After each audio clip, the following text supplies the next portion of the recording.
নির্বাচন নিয়ে বলতে গেলে বলবো নির্বাচন ভালো হয়েছে।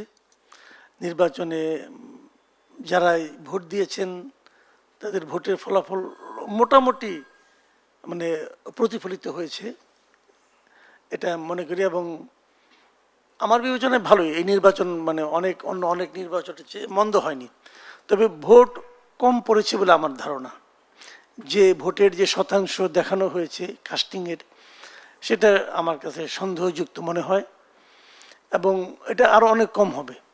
এবং এটা দেখানো হয়েছে মূলত গণভোটটাকে জাস্টিফাই করার জন্য দেখানো হয়েছে। কারণ আমরা সারা জীবন দেখে এসেছি ভোট দেওয়ার সঙ্গে সঙ্গেই কত পার্সেন্ট ভোট কাস্ট হলো এটা বলা সম্ভব, কিন্তু এবার বলেছে পরের দিন দুপুরবেলায়, এবং এটা মানুষের মধ্যে সন্দেহের জন্ম দিয়েছে বলে আমি মনে করি।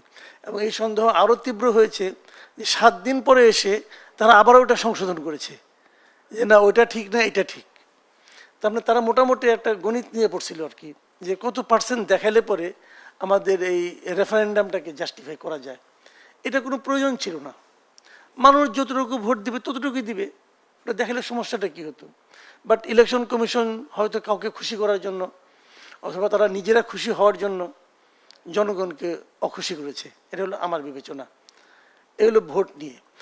আর মন্ত্রিসভা যেটা গঠন করা হয়েছে, মন্ত্রিসভায় নিয়ে মন্তব্য করা কঠিন এই কারণে এর ম্যাক্সিমাম মন্ত্রী হলো নতুন। আমরা বিশ্বাস করি এই স্বপ্নগুলিতেই তৈরি হবে স্বপ্নের বাংলাদেশ। স্বপ্নধারা, ধরনীর বুকে স্বপ্নের ঠিকানা। নতুনদের যাকে আমি দেখিনি, যার কোনো কাজ দেখিনি, তার সম্বন্ধে আমি কিভাবে মন্তব্য করব? গ্রামে একটা প্রবাদ আছে বুঝছেন, সেটা হলো সেই লোকটা তত বেশি ভালো যার সম্পর্কে আপনি যত কম জানেন। তো এদের সম্পর্কে তো আমরা জানিই না, আমি ভালো মন্দ কী করে বুঝবো? ম্যাক্সিমাম মন্ত্রী তো নতুন, এমনকি আমার খোদ প্রধানমন্ত্রী নতুন। উনি জীবনে এই প্রথমবার ইলেকশন করছেন, প্রথমবার এমপি হয়েছেন, প্রথমবারই প্রধানমন্ত্রী হয়েছেন। তো তার সম্পর্কে তো আমার বলার কোনো সুযোগ নাই। আর যদি তার অতীত ইতিহাস ধরে বলি তাহলে তো ভালো বলা যাবে না, কিন্তু তার সম্বন্ধে ভালোই বলতে চাই, কারণ এর মধ্যে তার যা দুই একটা কথাবার্তা শুনছি আমার তো ওনাকে আগের সঙ্গে মিলাতে পারি না আমি। কাজেই এই দিক দিয়ে দেখলে আমি ভালোই বলবো।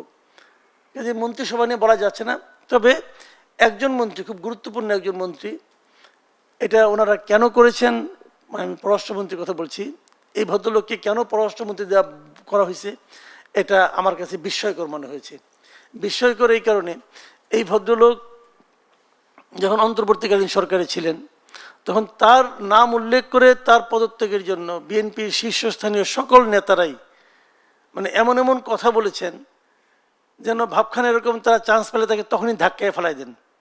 ওনারা ইউনূস সাহেব কেন মন্ত্রী বানালো, কেন উপদেষ্টা বানালো, এটা নিয়ে তাদের দুঃখের শেষ নাই। তো সেই লোককে নিয়ে ঘর করে কেমন লাগে, এটা কেন তাকে নিয়ে করতেছে ঘরটা, এর তো আমি কোনোভাবে লজিক পাই না। আবার দ্বিতীয়ত, যে অন্তর্বর্তীকালীন সরকারে যারা উপদেষ্টা হিসেবে দায়িত্ব পালন করছে, এর আগে অন্তর্বর্তী বলি অথবা আপনার কেয়ারটেকার বলি, যে গভর্নমেন্টই বলেন আপনি, সেই গভর্নমেন্টে যারা উপদেষ্টা হন তারা সাধারণত পরের গভর্নমেন্টের অথবা কোনো গভর্নমেন্টের সঙ্গে তারা কখনো জড়িত হন না। এই কারণে তাদের নিরপেক্ষতাটা প্রমাণ করা জরুরি, এই জন্যই তারা হন না।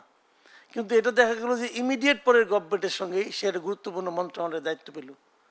তাহলে তো আমার মনে করা এটা প্রচুর সুযোগ আছে যে এই নির্বাচনটা যথাযথ হয় নাই, অথবা এই ভদ্রলোক অন্তর্বর্তীকালীন সরকারের যে সমস্ত দায়িত্বে ছিলেন তার অধীনে যে সমস্ত বিভাগ ছিল, যে সমস্ত লোক তার সঙ্গে কাজ করতো, তার অধীনে কাজ করত, অথবা যাদের কাজকর্ম উনি দেখভাল করতেন, সেই লোকগুলো তাহলে নির্বাচনে এই যারা জিতেছে তাদের পক্ষে কাজ করেছে। এই ধরনের সন্দেহ তো আমি করবো ভাই, মানুষের সন্দেহকে তো আটকাতে পারবেন না, ভালোবাসা দিয়ে সন্দেহ দূর করা যাবে না। কাজেই এই জিনিসটা আমি মনে করি বিএনপির একটা ব্লান্ডার হয়ে গেছে, এবং বিএনপি এটা ইচ্ছা করে করছে নাকি ঠিকই করছে না কারো চাপে করছে এটা বিএনপি জানে, ওটা আমার জানার কোনো আগ্রহ নাই। যেভাবেই করুক, যদি ইচ্ছা করে করে অন্যায় করছে, যদি ঠিকই করে অথবা চাপে পেরে করে, তাহলে তাদের নিজেদের দুর্বলতা প্রকাশ করছে। এই সব মিলে আমার কাছে একটু মানে মারাত্মক একটা তাদের ঘাটতি বলে মনে করছি। জি, অসংখ্য ধন্যবাদ। আমি আসবো আপনার কাছে আবারও।